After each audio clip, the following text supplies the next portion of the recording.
Bueno, entonces, como les comenté en el videito anterior, en este vamos a ver Weber, ¿sí? O sea, repasamos primero algunas de las nociones principales de Durkheim, de las que nos habló Manuel en el video anterior. Ahora, Max Weber. Qué hombre, miren, acá les puse una foto para que lo puedan apreciar. Bueno, Weber va a definir a la sociología, esto, perdón, antes que me pierda, esto es de Economía y Sociedad, que es uno de los libros más importantes de Weber, y como les comenté, se lo compiló, digamos, se lo editó Marianne Weber, su esposa, ¿sí? Bueno, entonces, acá Weber, en el primer capítulo de Economía y Sociedad, va a definir a la sociología como la ciencia que aspira a entender la acción social interpretándola, ¿sí? Yo acá les puse interpretándola en negrita, también debería haber negrita acá en acción social, porque lo quería destacar porque ustedes vienen escuchando, sobre todo a partir del video anterior, que para Durkheim lo que las ciencias sociales tienen que hacer, o por lo menos la sociología, es explicar, ¿no? ¿Por qué? Porque para Durkheim es como que de algún modo la realidad social ya está ahí, ¿sí? O sea, yo tengo que encontrar los datos, o sea, los modos de medirla, ¿no? De describirla, de llegar a verla, esa realidad, pero esa realidad ya está, ¿sí? No me importa el sentido que los actores le asignan a la realidad social, ¿sí? Si soy Durkheim. Ahora, para Weber, si yo no entiendo el sentido, si no lo trato de comprender, no estoy haciendo sociología. Estoy perdido, de hecho, ¿sí? Es decir, para Weber, el hecho de interpretar la acción social, comprender, es un sinónimo de esto, ¿no? La acción social va a ser clave para hacer sociología, ¿sí? Entonces, el concepto central para la sociología weberiana va a ser el concepto de acción social, ¿sí? Así como para Durkheim era el concepto de hecho social, ¿sí? Acá va a ser acción. ¿Qué es la acción social? Bueno, para eso, vieron que así como Durkheim empezaba siempre diciendo lo que las cosas no son, bueno, lo que hace Weber casi siempre es ir cortando las definiciones en partecitas, ¿no? Entonces, para entender qué es la acción social, él nos va a decir primero qué es una acción. Y una acción, para Weber, es toda conducta humana, siempre que el sujeto o los sujetos, ¿sí?, la vinculen a un sentido subjetivo, ¿sí? Los sujetos o individuos. Él dice sujetos, pero como en otras veces habla de individuos, me gustaba mantener esto del sujeto, ¿no? Ahora, esto es entonces lo que le hace acción, ¿sí? Ahora, ¿por qué la acción es social, ¿no? Bueno, la acción es social cuando este sentido subjetivo, intencionado por el agente o por los agentes, está remitido hacia la conducta de otro u otros, que pueden ser otros u otros conocidos o anónimos, es decir, identificados por mí o anónimos, y que pueden estar y su conducta, digamos, a la cual yo me dirijo con la acción social, puede ser presente, pasada o futura, ¿sí? Lo central de la acción social es que es que la acción social, el sentido de esta acción se orienta hacia la conducta de otro u otros, ¿no? Y cuando digo que pueden ser otro u otros desconocidos o conocidos, esto es bastante claro y como simple, ¿no?, de entender, ¿no? Yo puedo hacer, digamos, yo puedo tener una determinada acción social, no sé, puedo decirle, imagínense que hay un vecino que tiene un perro que hace caca en la puerta de mi casa, perdónenme la expresión, ¿no? Pero bueno, yo entonces puedo tener una acción social, es salir un día cuando está pasando con el perro y decirle, tu perro está haciendo caca en la puerta de mi casa, ¿sí? Esa es una acción social dirigida a un otro identificado, ¿sí?, conocido, que es mi vecino. Ahora, Si yo no sé qué vecino lo hace y no quiero saber qué vecino lo hace, ¿qué hago? Pongo un cartel, ¿no? Y pongo, por favor, no sé, levante la caca de su perro, ¿no?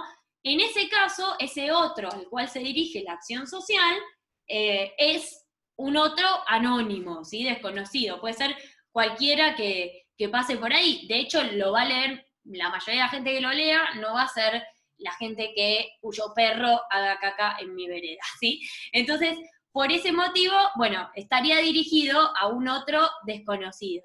Y después, cuando digo que las acciones pueden ser pasadas, presentes o futuras, ¿a qué me refiero? Bueno, en el caso de las acciones presentes es lo más fácil, ¿no? Es decir, si yo era, por ejemplo, le digo, dame un mate, ¿no? Me da el mate, ¿no?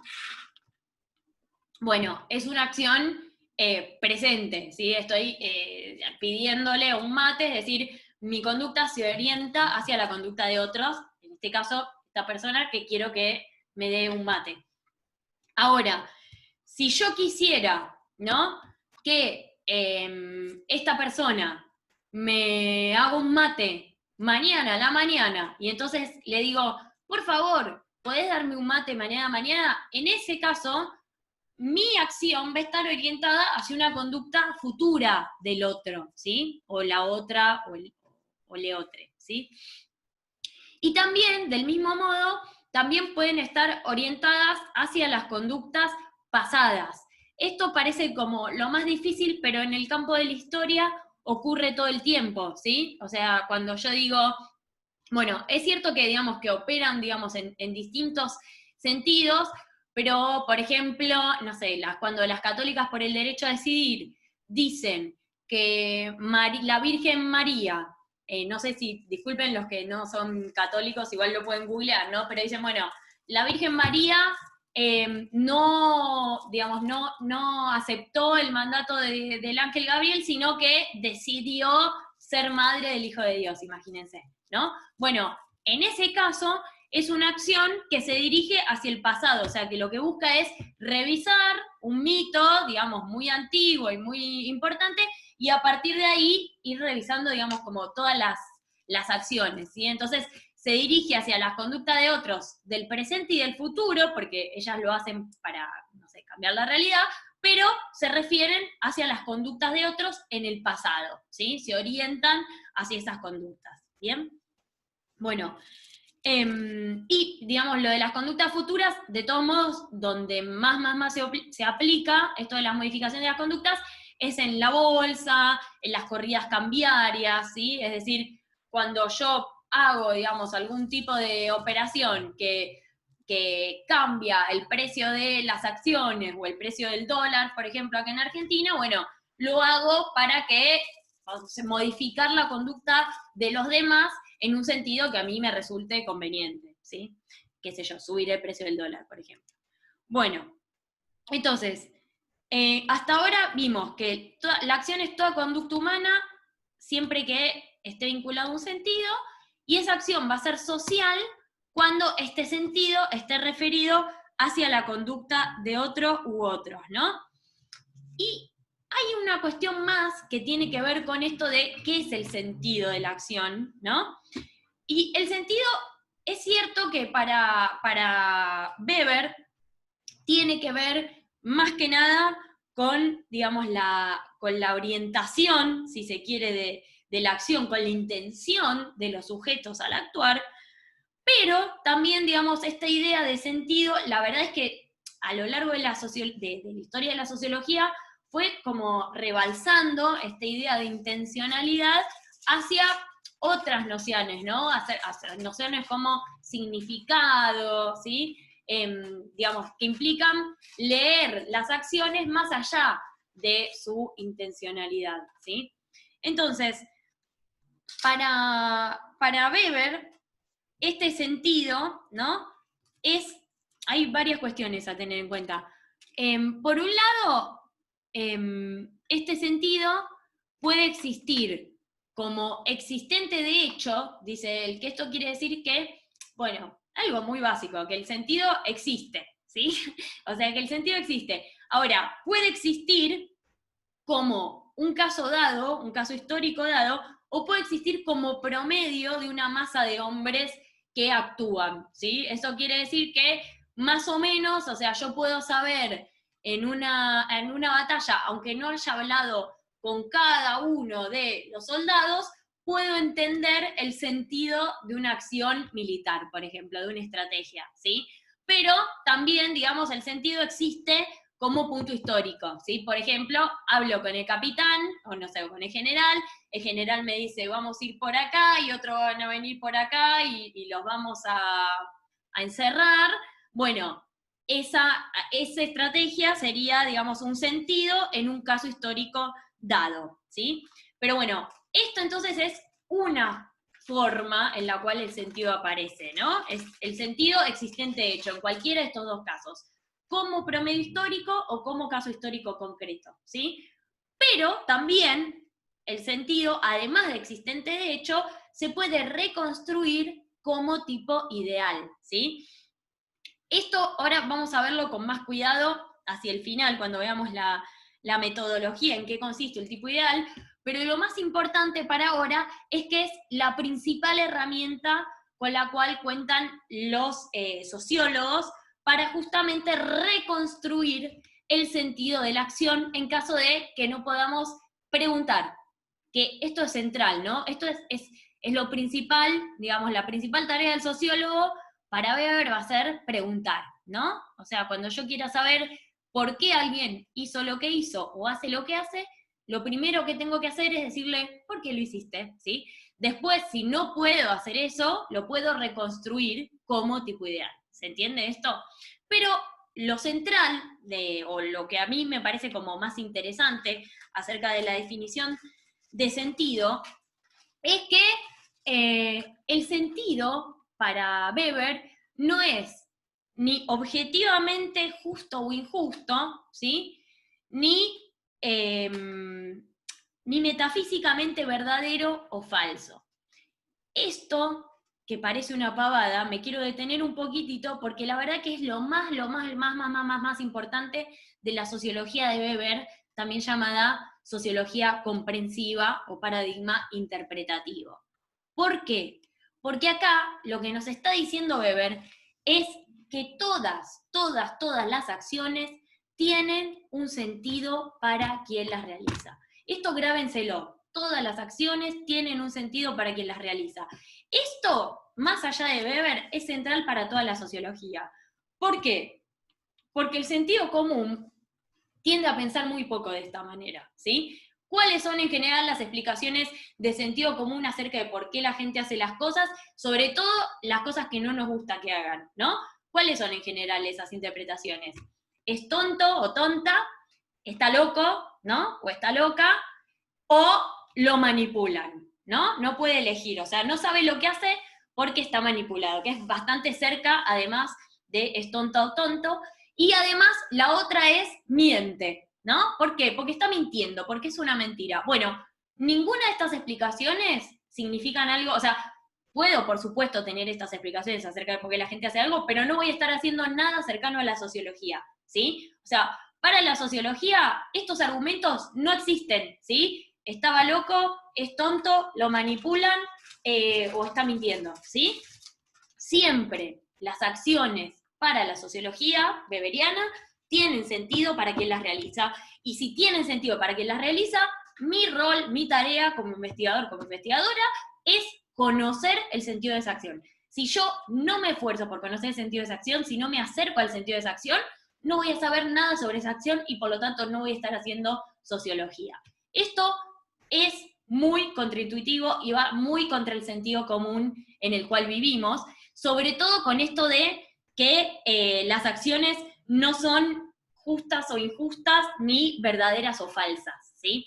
Eso es clave, porque piensen que justamente el sentido común lo que hace es todo el tiempo comprender el mundo primero a partir del juicio, ¿sí? Eso es incorrecto, eso es correcto, eso es falso, ¿sí? Bueno, para la sociología estas categorías no existen. O sea, implica, la verdad, poner como en silencio esta conversación, ¿no?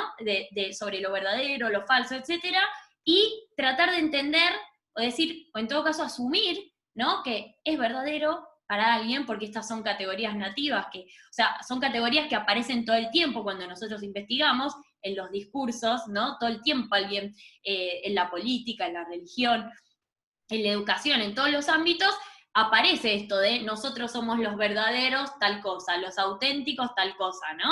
La auténtica izquierda, la verdadera derecha, nosotros somos el verdadero centro, los verdaderos modernos, ¿no?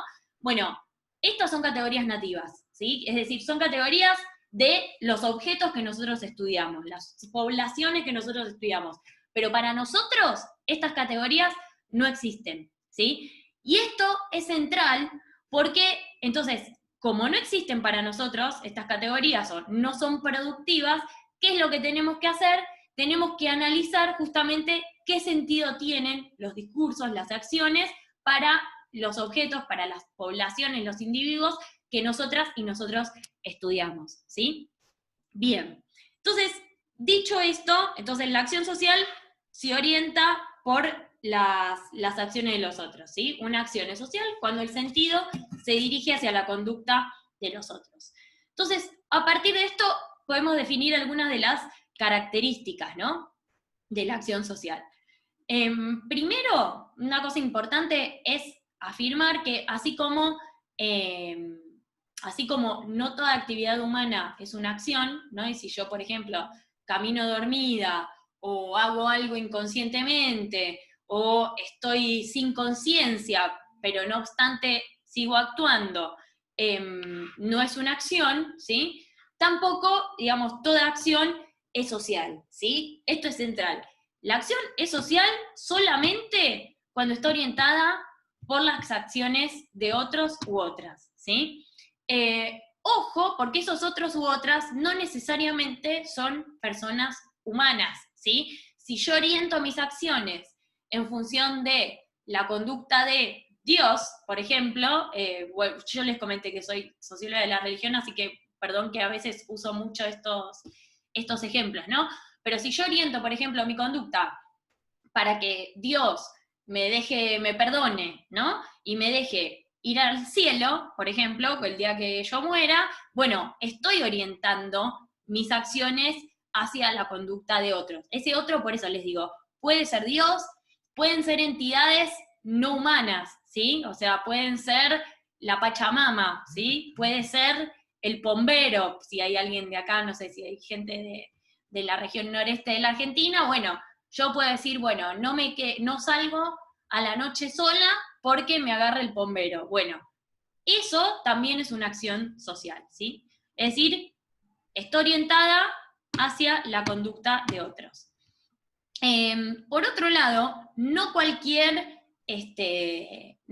contacto entre personas tiene sí o sí carácter social, ¿sí? Él da mucho el ejemplo de la bicicleta. Si yo voy en bicicleta, ¿no? Y en la esquina me cruzo con otro que viene con otra bicicleta y chocamos, ¿sí? Es un contacto, ¿sí? Sin lugar a dudas, pero no es social, porque ni mi conducta estaba orientada hacia la conducta del otro ciclista, ni al revés, ¿sí?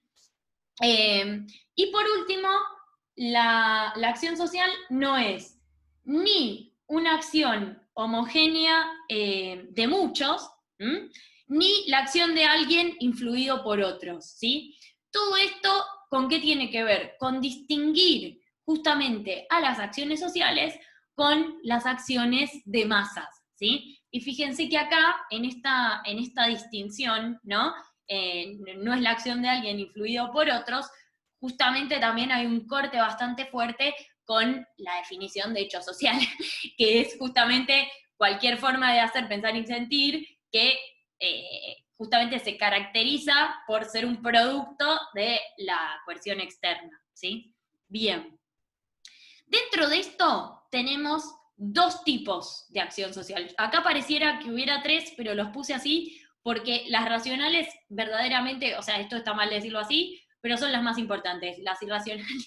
O sea, la tradicional un poco más, pero en general como que no le importan a nadie. Las dos más importantes, digamos, los dos subtipos, son dos acciones racionales, ¿sí? Hay acciones racionales e irracionales.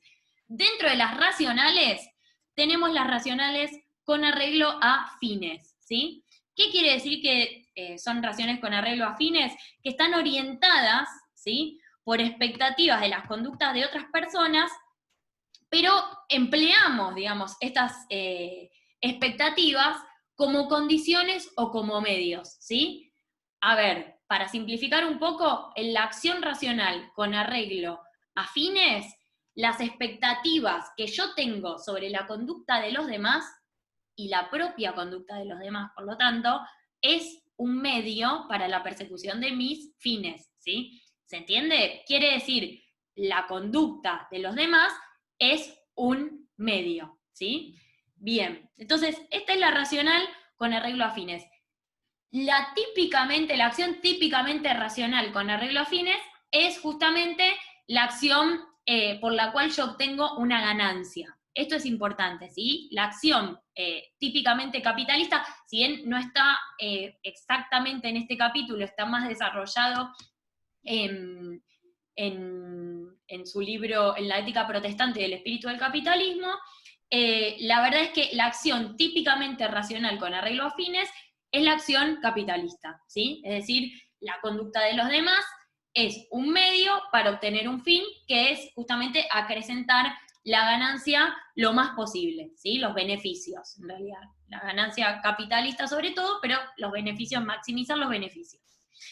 La racional, con arreglo a valores, en cambio, que la puse acá como segundo tipo importante, es aquella que está orientada por mi creencia de que existe un valor absoluto, ¿sí? Es decir, yo voy a orientar mis acciones, probablemente también voy a perseguir fines, porque los tipos ideales, esto después lo vamos a ver, pero no son necesariamente empíricos, sino que son construcciones del investigador. Entonces, yo voy a orientar mi conducta, pero considerando que hay valores que para mí son más importantes que todos los demás valores, ¿sí? O sea, tienen un valor absoluto tan importante, esos valores morales, ¿sí?, que yo no me voy a valer de cualquier medio para obtener lo que yo quiero, ¿sí? Y esta es la acción racional con arreglo a valores, ¿sí? Esto, como se podrán dar cuenta, es todo como un gran continuo, ¿sí? O sea, depende muchísimo justamente del trabajo analítico poder clasificarlas. Entonces, y después tenemos, en segundo lugar, pues estas son las dos racionales, y en segundo lugar tenemos las irracionales. Y dentro de las irracionales tenemos dos tipos, ¿sí? La acción afectiva, sobre todo la emotiva, que se caracteriza por estar orientada por los sentimientos actuales. Y por otro lado tenemos la acción tradicional, que está orientada por una costumbre. Siempre, digamos, el fundamento de la acción tradicional va a ser porque siempre se hizo así. ¿Por qué lo haces? Porque siempre se hizo. ¿Por qué lo haces de esta manera? Porque siempre se hizo de esta manera, ¿sí? Esa es la forma como de identificar a la acción tradicional, ¿sí? Ahora, fíjense que justamente la clave de todo esto está en la interpretación justamente y en la comprensión del investigador, de la investigadora, porque yo una misma acción la podría poner dentro de cualquiera de estas categorías, ¿no? Por ejemplo, a ver, yo puedo, por ejemplo, puedo rezar, ponerme a, bueno, imagínense que estoy, qué sé yo, que formo parte de una familia muy católica, muy tradicional, bueno, me puedo arrodillar y ponerme a rezar para que mis padres vean que soy una buena hija y me dejen hacer algo que yo quiero hacer. Por ejemplo, no sé, ir a un baile o lo que sea, ¿no? Ahora, también me puedo poner a rezar porque creo que hay que rezar todos los días. En ese caso, es una acción racional, pero no con arreglo a fines, como en el otro caso, sino con arreglo a valores, ¿sí? También puede ser que yo, digamos, no sé, de golpe sea presa de una emoción muy fuerte y necesite, digamos, como en un momento extático, ponerme, arrodillarme y rezar, ¿no? Como en la canción de Madonna. Bueno, en ese caso va a ser una acción afectiva, ¿sí? O también puede ser que yo, todos los días, desde que soy chiquita, me hacen rezar, entonces, ¿qué hago? Me arrodillo y rezo otra noche más de nuevo. ¿Por qué? Porque es lo que hago todos los días. Fíjense que la misma acción puede ser racional con arreglo a fines, racional con arreglo a valores, afectivo o tradicional. ¿Qué necesito para poder clasificarla? Necesito conocer el sentido que el actor le otorga, ¿sí? Es clave. Si no tengo eso, no tengo nada. Lo tengo que, aunque sea, poder reconstruir, ¿sí? Pero necesito el sentido. Bien. Por último, él también define, a partir de la definición de acción social, define a la relación social, ¿sí? ¿Qué es una relación social? Es un comportamiento de varios individuos, en realidad de más de uno, ¿sí? De acuerdo a el sentido que encierra recíprocamente, ¿sí? Es decir, la relación está dada por un sentido que esta relación encierra para los actores, y la relación además está orientada por la reciprocidad entre estos actores.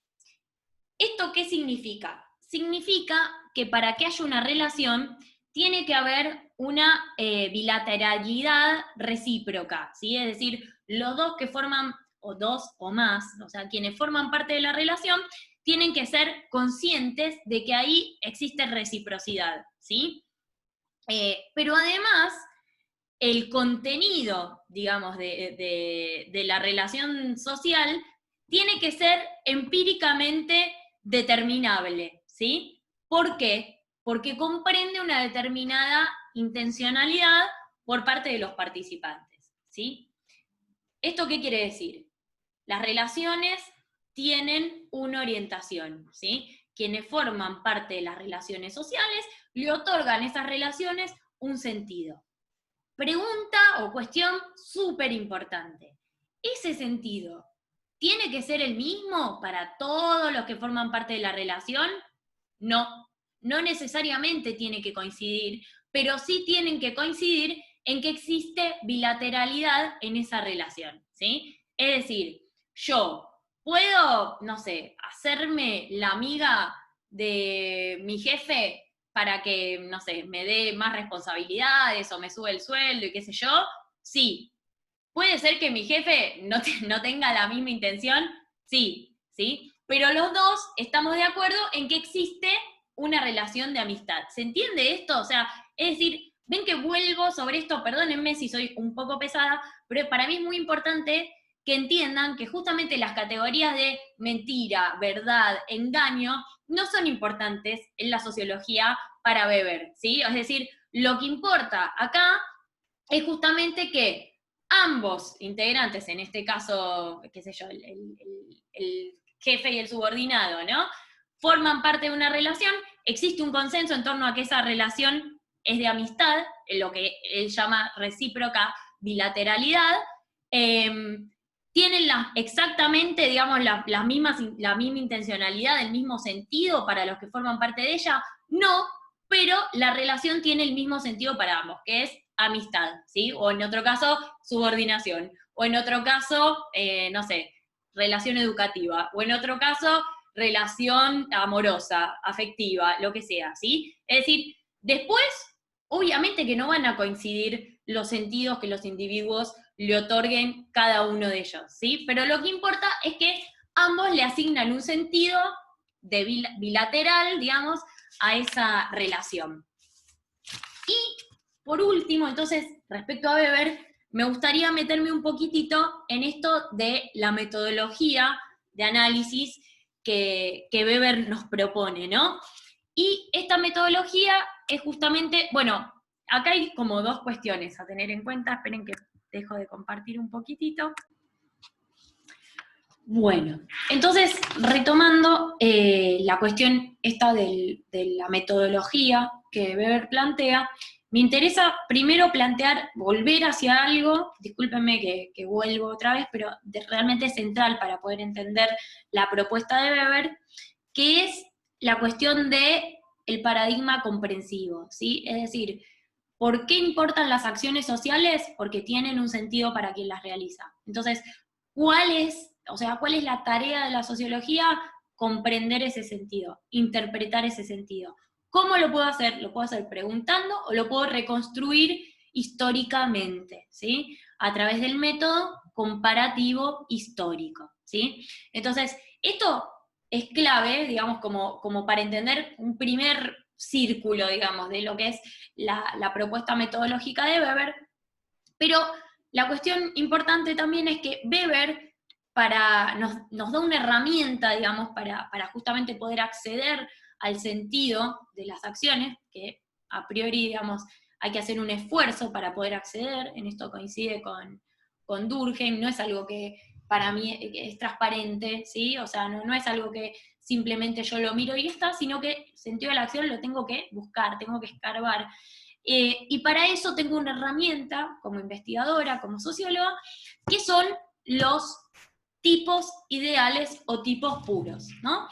¿Qué son estos tipos puros? Bueno, son conceptos, básicamente, que consisten en la acentuación unidimensional de uno o más puntos de vista, ¿sí?, de un objeto, y la síntesis de una gran cantidad de fenómenos concretos, individuales, difusos, diferentes, ¿sí? Más o menos presentes, aunque a veces pueden estar ausentes. O sea, yo puedo crear un tipo ideal de algo que en el trabajo de campo concreto no existe, eso ocurre, pero me va a servir para comparar con otros fenómenos que sí están presentes y que sí existen, ¿sí? Entonces, yo a partir de esta síntesis lo que voy a lograr es una construcción analítica unificada, ¿sí? Entonces, esta es una construcción, Weber le dice directamente mental, ¿sí? El tipo ideal es una construcción mental, puramente conceptual, ¿sí? Que no puede ser teórica, o sea, encontrada empíricamente en ningún lugar de la realidad, ¿sí? Justamente por eso es un tipo ideal o tipo puro. ¿Qué quiere decir esto? En la realidad, esto también, fíjense, lo que nos está diciendo en el fondo Weber, es que en la realidad no existe ni la pureza ni lo ideal. Justamente eso es el campo de las ideas. Y esto otra vez nos vuelve a hablar de la enorme vocación empírica de Weber y de Durkheim, digamos, de los padres de la sociología, ¿no? Y después, otra pista, digamos, que nos va a dar Weber acerca de los tipos ideales es justamente cómo construirlos, ¿no?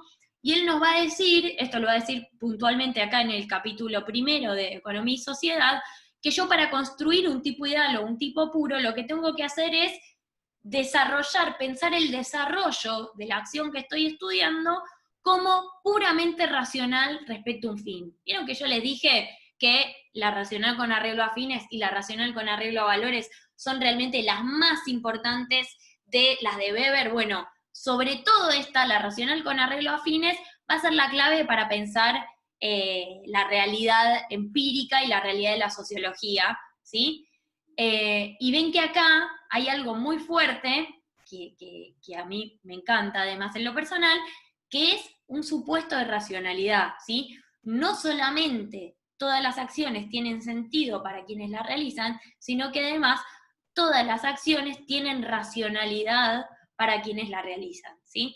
Yo, entonces, una vez que construyo esa acción como si fuera perfectamente racional, obviamente a la vez ninguna acción es perfectamente racional ni perfectamente irracional, pero entonces una vez que la construyo, lo que voy a analizar son las acciones de tipo afectiva, ¿no? Los condicionamientos afectivos o las relaciones como irracionales, digamos, tradicionales, las voy a ver como desviaciones, ¿sí?, de esta acción puramente racional, ante todo con arreglo a fines y en segundo lugar como con arreglo a valores, ¿no? Entonces, a partir de eso yo analizo cómo se procedería en una situación de pura racionalidad y a partir de eso observo la distancia, ¿no?, entre esta construcción ideal y la realidad empírica, ¿sí?, el objeto más a nivel empírico. Y a partir de esto puedo comparar, o sea, los tipos puros me sirven para comparar y a partir de esta comparación yo puedo crear una explicación, ¿no?, de un mundo social determinado. Esto, cuando digo explicación, no lo digo en el sentido, obviamente, durkheimiano, sino quiere decir una forma, digamos, de entender la realidad social a partir del sentido que los propios actores otorgan a esta realidad, ¿sí? Entonces, de alguna manera, retomando la comparación que nos presentó Manuel en la clase pasada, nos encontramos con que la sociología, digamos que para Durkheim estudia los hechos sociales, para Weber estudia las acciones sociales, ¿sí? O sea, lo que para Durkheim son instituciones, para Weber son acciones con sentido, ¿sí? O sea, la centralidad del sentido en Weber es total, ¿sí? Es lo que define a toda la sociología. La unidad de análisis, entonces, para Durkheim va a ser la sociedad, ¿sí? No va a ser el individuo, porque justamente los hechos sociales son colectivos, ¿no? Mientras que para Weber, si tengo que conocer el sentido de la acción, el objeto, la unidad de análisis, va a ser el individuo. Para Durkheim, entender la realidad social va a consistir en explicarla, valiéndome sobre todo de estadísticas, y para Weber, en cambio, comprender entender la realidad social va a tener que ver sobre todo con comprender e interpretar el sentido de la acción, y por eso, digamos, el hecho social, o sea, la explicación de los hechos sociales va a tener que ver justamente con su carácter exterior a los individuos y coercitivo, mientras que, digamos, comprender las acciones sociales va a tener que ver con observar el sentido subjetivo que las acciones tienen para quienes las realizan, ¿no? Entonces, por eso los hechos sociales van a ser estudiados como cosas y las acciones sociales como tipos ideales. Y, digamos, sobre todo, la idea de sociedad es lo que más se puede encontrar diferencias entre Durkheim y Weber, porque en el caso de Durkheim, justamente, como hablamos, va a consistir en un fenómeno de su propio género, un fenómeno sui generis, un fenómeno que no se explica por la sumatoria de acciones, discursos, etcétera, individuales, y en cambio, en el caso de Weber, la sociedad va a ser, digamos, la idea de, sobre todo lo voy a llamar orden, y el orden es un conjunto de relaciones sociales, ¿sí? Es decir, sí está pensado no solamente como una sumatoria, o mejor dicho, no como una sumatoria de individuos, ¿sí?, sino como un conjunto de relaciones sociales que, como ya lo vimos, son acciones mutuamente, recíprocamente referidas, ¿sí? Así que bueno, con esto un poco estaríamos cerrando lo que fue esta unidad. Espero que les haya sido leve y que les sea útil esta explicación.